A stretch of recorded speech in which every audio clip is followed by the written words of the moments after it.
रामेछाप जुनारका लागि प्रसिद्ध जिल्ला हो। लटरम्मै फलेका जुनारले रामेछापका धेरै गाउँ यतिबेला पहेँलपुर छन्। मेहनत अनुसार जुनार फलेको र राम्रो मूल्य पाइरहेकाले किसान खुसी छन्। आदरणीय दर्शक महानुभावहरू, हामी यति बेला यो रामेछाप जिल्लाको रामेछाप नगरपालिका वडा नम्बर 6 ओख्रेनीमा छौँ। विशेष गरी रामेछाप जिल्ला भनेको जुनारको चाहिँ राम्रो खेती हुने जिल्ला र जुनारको चाहिँ एउटा पकेट क्षेत्र पनि हो रामेछाप जिल्ला।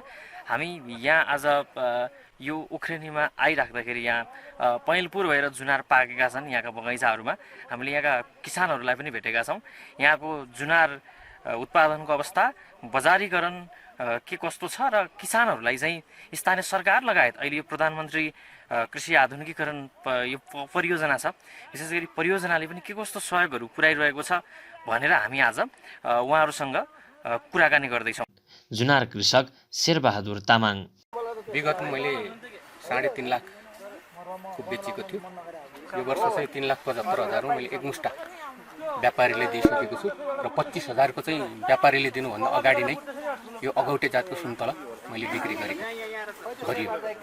र त्यो प्लस गर्दाखेरि 4 लाखको चाहिँ यो वर्ष आम्दानी छ मेरो। र यो क्रमिक रूपमा चाहिँ वृद्धि अवस्थामा छ, किनभने मैले चाहिँ अहिले लगाएको 12 वर्षको रनिङमा छ।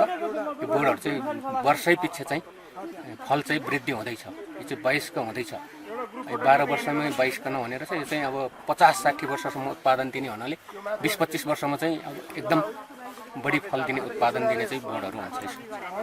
रामेछाप नगरपालिकाको ओख्रेनी, गाइटार, सुकाजो, रामपुर, हिमगङ्गा र मन्थली नगरपालिकाको फुलासी लगायत ठाउँका किसानका बगैँचा जुनारले पहेँलपुर बनेका छन्। जुनार किन्न र बगैँचा घुम्न आउने बढेका छन्। रामेछाप गाइटारका जुनार उत्पादक किसान धनबहादुर योन्जन। उत्पादनको हिसाबले यसपालि उत्पादन अलि बढी नै भएको छ। उत्पादन भएको छ र बजारीकरणमा अलिकति के भने अरू व्यापारीहरूको भर पर्नुपर्ने, त्यो कारणले गर्दा पनि अलिकति बजारीकरण उहाँहरू आउनुहुन्छ। अब एक त किसानले गुणस्तरीय दाना उत्पादन गर्न नसक्नुको कारण छ होइन, अब लापरवाही गर्ने, यसरी छोडिदिने। गुणस्तरीय दाना उत्पादन गऱ्यो भने बजार भाउ छ अहिले, उहाँहरूले छिटै पनि उठाइदिनुहुन्छ। 50-60 कति मूल्य दिनुपर्छ उहाँहरूले उठाउनुहुन्छ। अलिकति सानातिना मसिना झिना झाग्रा दाना चाहिँ अहिलेसम्म अल्झिरहेछ मूल्य नमिलेर, त्यो कारणले पनि हो। अर्को कुरा, अब हामीलाई अलिक स्थानीय सरकारले चाहिँ कृषिमा अलिकति सहयोग नगरेको अब अवस्था छ अहिले। पोहोर परार जुनारमा रोगकिरा देखिएका कारण उत्पादन घटेको थियो, तर यस वर्ष प्रधानमन्त्री आधुनिकीकरण परियोजनाको जुनार जोन कार्यक्रम मार्फत रोगकिरा नियन्त्रण भएपछि यस वर्ष उत्पादन बढेको छ। यसले किसानलाई खुसी बनाएको छ। रामेछाप ओख्रेनीका जुनार किसान डेकबहादुर तामाङ। विगत मैले करिब 48-49 सालतिरबाट सुरु गरेको, करिब अहिले अब 300 भन्दा बोर्ड चाहिँ नागिसकेका छन्। अब बिरुवाहरू पनि लगाइरहेको छु।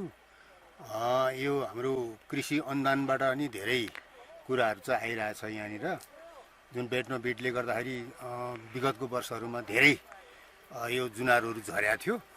अहिले धेरै कम भएको छ। अब 90% भनौँ न, अहिले पनि फटाफट त झरेको छ, तर त्यो रोग किराले चाहिँ नभइकन अब यो अर्कै के रोग पनि हुनसक्छ। त्यो हिसाबले अहिले उत्पादन राम्रै छ। किसानले जुनार बगैँचाबाटै किलोको 50 देखि 60 रुपियाँमा बिक्री गरिरहेका छन्। सरकारले बजारको खोजी गर्न सहयोग गरे थप मूल्य पाउन सकिने किसान बताउँछन्। किसान परशुराम तामाङ। अलिक केही समस्याहरू छ, जस्तो बजारमा चाहिँ सुन्तला जात फलफुल जुनार जसलाई अलिकति यो औँसाकिराको समस्याले गर्दाखेरि एक खालको छाप समुदायमा औँसाकिरा परेको भन्ने हिसाबले छाप भएको हुनाले अलिकति बजारमा पहिला जस्तो रुचाइएर उपभोक्ताले चाहिँ लगेको स्थिति छैन। पहिला चाहिँ जुन हिसाबले चाहिँ बजारमा जान्थ्यो समुदायले अथवा चाहिँ सदरमुकाममा जसरी बिक्री हुन्थ्यो, अनि सदरमुकामबाट फेरि बाहिर कोसेली रामेछाप जिल्लाको चाहिँ उत्पादन हुने रामेछाप जिल्ला कोसेली भनेर जुन बाहिर पठाउने एक खालको क्रम थियो, त्यो चाहिँ अलिक कम भएको छ। हुन त यहाँ अब धेरै किसानहरूले अहिले औँसाकिरा नियन्त्रण गर्नका लागि प्रोटिन बेड लगायत विविध खालका चाहिँ प्रविधि अपनाएर यसलाई चाहिँ प्रोटिन बेड प्रयोग गरिसकेपछि यो खालको समस्या जस्तो औँसा किराको नियन्त्रण राम्रै नियन्त्रण भएको छ, तर आम जनमानसमा अझै पनि त्यो खालको छाप भएको हुनाले अलि त्यो खालको समस्या चाहिँ छ। र अर्को कुरा चाहिँ ग्रेडिङ लेबलिङ प्याकेजिङ गर्न नसक्दाखेरि कतिपय चाहिँ जुन हिसाबले उत्पादन भएको चिजहरू बजार पुर्याउनु पर्ने हो त्यो हिसाबले पुर्याउन चाहिँ अलिक गाह्रो भएको छ। केही वर्ष अघि जुनारमा देखिएको रोगको सङ्क्रमण अहिले कम भइसकेको छ। जुनारको बिरुवा रोपेदेखि फलेर दाना बिक्री गर्ने बेलासम्म किसानलाई विभिन्न प्राविधिक सल्लाह र सहयोग दिने गरिएको प्रधानमन्त्री आधुनिकीकरण परियोजना कार्यान्वयन इकाइ रामेछापका प्राविधिक भवानी बस्नेतले बताउनुभयो। हामी चाहिँ प्रधानमन्त्री कृषि आधुनिकीकरण परियोजना कार्यान्वयन इकाइ मन्थली रामेछापले चाहिँ जुनारजुन क्षेत्र, विशेष गरी जुनारजुन क्षेत्रमा चाहिँ हामीले गरिरहेको अनुदानका कार्यक्रमहरू भनेका धेरै नै छन् होइन, तर प्रमुख भनेको चाहिँ जुन यो पछिल्लो समयमा 73-74 सालबाट चाहिँ फल्काउने औँसाले चाहिँ जुनारमा एकदमै बढी क्षति गरेको अवस्था थियो। जुनारमा चाहिँ लगभग हाम्रो किसानहरूको चाहिँ 80-90% नै क्षति भएको, सबै भुइँमा बग्रेल्ती भएको अवस्था थियो। हाम्रो परियोजना लागू भइसके पछाडि चाहिँ स्थानीय रामेछाप नगरपालिकाले साथसाथै कृषि ज्ञान केन्द्र र हाम्रो प्रधानमन्त्री कृषि परियोजनाले चाहिँ फल्काउने औँसा व्यवस्थापनको लागि चाहिँ प्रोटिन बेड नामक विषादी चाहिँ अनुदानमा चाहिँ उपलब्ध गराइसके पछाडि चाहिँ अब अहिलेको 80 सालसम्म आइपुग्दाखेरि चाहिँ लगभग फल्काउने औँसा चाहिँ त्यही 5-10% मात्रै क्षति भइरहेको अवस्था छ। मुख्य हामीले उपलब्धि भनेको चाहिँ फल्काउने औँसालाई चाहिँ नियन्त्रण गर्न सक्यौँ होइन। अरू भनेको चाहिँ अब यान्त्रिकरणका कार्यक्रमहरू जस्तो कि यो जुनार खेती गरिसके पछाडि चाहिँ यसमा हलो लगाउँदाखेरि चाहिँ यसको जराहरूलाई असर गर्ने हुन्छ। त्यो भएको कारणले गर्दाखेरि चाहिँ मिनी हाते ट्र्याक्टरहरू चाहिँ हामीले उपलब्ध गरायौँ अनुदानमा।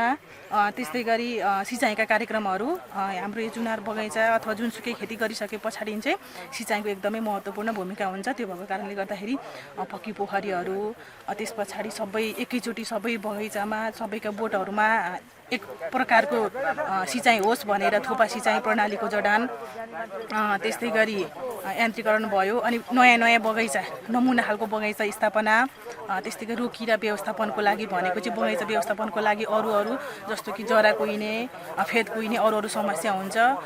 फल कसरी क्वालिटीको बनाउने, कसरी गुणस्तरको बनाउने भन्ने कुराहरूको लागि चाहिँ हामीले 50% अनुदानमा विषादीहरू वितरण गऱ्यौँ। साथसाथै अहिले चाहिँ उत्पादनमा पनि पहिलाको तुलनामा चाहिँ अलिकति वृद्धि हुँदै गएको छ। वर्ष पनि कहिलेकाहीँ भनेको अब सिजनल वर्ष बिराएर पनि फलले एक वर्ष अलि बढी उत्पादन दिने र एक वर्ष अलिक कम उत्पादन दिने हुन्छ। साथसाथै परियोजना लागू भइसके पछाडि चाहिँ किसानहरूको पनि मेहनत र हाम्रो परियोजनाको साथ सहयोग स्थानीय तह ज्ञान केन्द्र सबैको सपोर्ट गरिसके पछाडि वृद्धि उत्पादन चाहिँ अलिक बढी भएको। रामेछापमा जुनार उत्पादन बढाउन र थप बजार खोजी गर्न नर्सरी व्यवस्थापनदेखि जुनारको बजारीकरणसम्मको काम भइरहेको छ। रामेछापमा उत्पादित जुनारको ब्रान्डिङ, लेबलिङ र प्याकेजिङ गरी गुणस्तरीय जुनार बजार पठाउने तयारी भइरहेको प्रधानमन्त्री आधुनिकीकरण परियोजना कार्यान्वयन इकाइ रामेछापका प्रमुख थिरलाल गैरेले बताउनुभयो। जुनार जोन क्षेत्र रामेछाप नगरपालिकाका विभिन्न वार्डहरू, मन्थली नगरपालिकाका विभिन्न वार्डहरू जसमा हामी सुन्तला, जुना र कागतीमा हामी काम गर्छौँ। अहिले चाहिँ लगभग हाम्रो जोनको कमान्ड एरिया भनेको 520 हेक्टर हो हुन त होइन।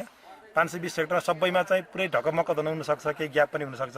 त्यो हिसाबले चाहिँ 4500 मेट्रिक टनभन्दा बढी चाहिँ अमिलो जातको फलफुल, त्यसलाई सिट्रस भन्छ अङ्ग्रेजीमा, विशेष गरी जुनार 60% हिस्सा छ, सुन्तलाको 40% छ, केही छिटफिट मात्रामा कागती पनि छ। त्यो हिसाबले 4500 मेट्रिक टनभन्दा बढी उत्पादन हुन्छ। त्यसबाट सरदर औसत प्रति इकाइ मूल्य प्रति किलोग्राम 50 को हिसाब गर्दाखेरि पनि 20-22 करोडभन्दा बढी उत्पादनको ट्रान्जेक्सन देखिन्छ। त्यसमध्ये चाहिँ 60% चाहिँ यहाँबाट निर्यातै हुने हो, 40% चाहिँ जिल्लाभित्र कन्जम्सन हुन्छ।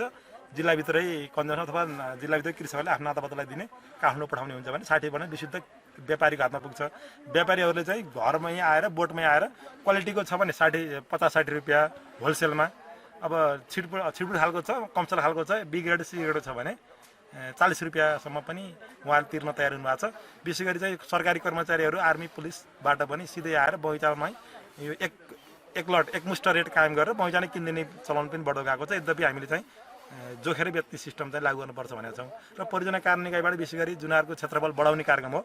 अहिले तपाईँले नयाँ बगैँचामा देख्नुभयो, कलमी गरेका, रोग किराबाट मुक्त भएका छोटा होटा स्वस्थ आकर्षक बोटहरू उत्पादन गर्ने, त्यसबाट गुणस्तरीय फल उत्पादन गर्ने हिसाबले चाहिँ बिरुवा वितरण कार्यक्रमहरू हुन्छ। त्यसमा चाहिँ अर्को बचाउने भनेको रोग किराबाट बचाउनको लागि विषादी निरोधक चुनाहरू, तालिमहरू काम हुन्छ बचाउनेमा।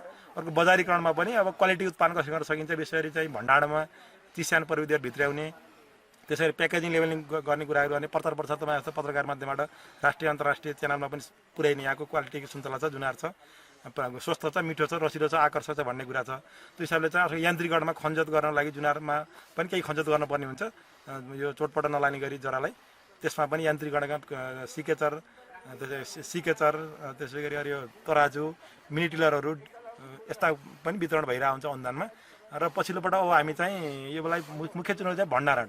अहिले पुसमा त सम्म त जुनार सुन्तला घर घरमा हुन्छ, त्यो जुनारलाई टिकाएर वैशाख जेठसम्म राख्न सकियो भने अहिले 50-60 रुपियाँ पर्ने जुनार त्यति बेला चाहिँ 150 रुपियाँसम्म पनि बिक्री हुने हुनाले अब हामी कोल्ड च्याम्बरतिर जानुपर्छ भन्ने सोचिरहेका छौँ। रामेछापमा 900 हेक्टरभन्दा बढी क्षेत्रमा जुनार खेती गरिएको छ। यस वर्ष करिब 4500 मेट्रिक टन जुनार उत्पादन हुने अनुमान गरिएको छ, जसबाट करिब 20 करोडको कारोबार हुनेछ।